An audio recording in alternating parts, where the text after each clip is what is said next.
Money is a medium of exchange, a unit of account, and a store of value. That means that we use money to pay for some things, to consistently value others, and to hold value. You might notice that all of these traits aren't unique to money, but only assets that fit all of these traits can be considered money. You can imagine that global currencies and a slew of digital currencies fit this definition. But at some point, so did certain kinds of rocks, and in some environments, cigarettes and seafood.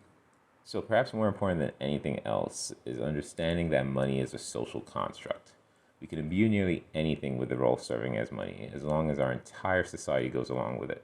Similarly, even paper backed by a government can fall out of favor if everyone loses faith in the currency. Money isn't so much real as it is a convenient facilitator of interactions between people and organizations. Commodities, which have value in themselves, can serve as money. The most well-known commodity money has been gold, but today the most common form of money is fiat money, which is usually made up of paper and coin currency backed by the faith of a society in the issuing entity's ability to pay back its debts. In my fiscal policy videos, I discuss how governments issue debt to pay for deficit spending, or spending in excess of tax revenues they collect. To buy U.S. federal debt, though, you have to first buy U.S. currency because our debt is denominated in U.S. dollars. Part of why sectors of the economy participate in the process, including buying U.S. debt, is because they believe the U.S. government will be able to meet its interest payments on that debt. And since government debt is usually held by wealthy Americans who are entrepreneurs and shareholders with capital assets, it naturally follows that they would pay their laborers in the same currency and that those laborers would use U.S. currency in interactions with each other, businesses, and for paying taxes. We're basically all using the US dollar because at its root, we all reasonably believe the US will be able to make its interest payments on its debt. And that holds true for most fiat currencies. They're used because society accepts that the issuing government will, within some bounds, meet its interest payments on its debt.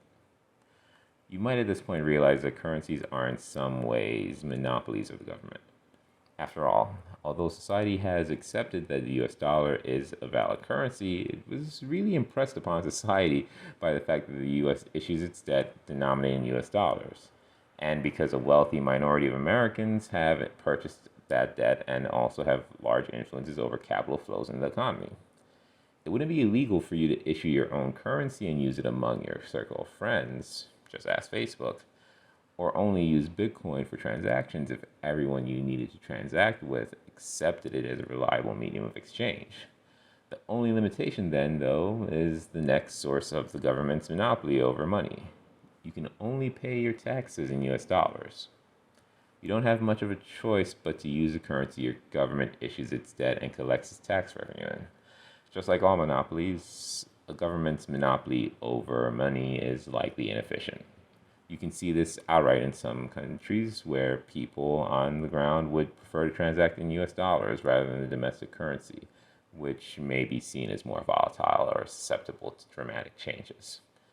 But even when the domestic currency is widely in use, such as in the United States, how many Americans would choose to pay their taxes in Bitcoin, gold, or even barrels of oil if given the chance?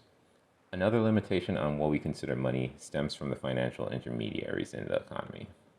Checkable deposits are part of what we call M1, a money supply designation we use to classify types of money based on their ease of liquidity, or the ease at which that money can be converted into paper and coin currency. M2 is more liquid or less liquid than M1, for example. The fact that financial intermediaries like banks mostly only accept government-issued currency for checkable deposits, and checkable deposits are part of M1, means that anyone using a bank has to transact in that government's currency. What is less clear is that this is another avenue for government monopolization of money. The source of the economy's money supply is what we call M0, or the money base. And the government's control of the size of that base, as well as the regulations for who is allowed to multiply that base, dictates not only how much money is flowing around the economy, but also influences its nominal size. More on that next.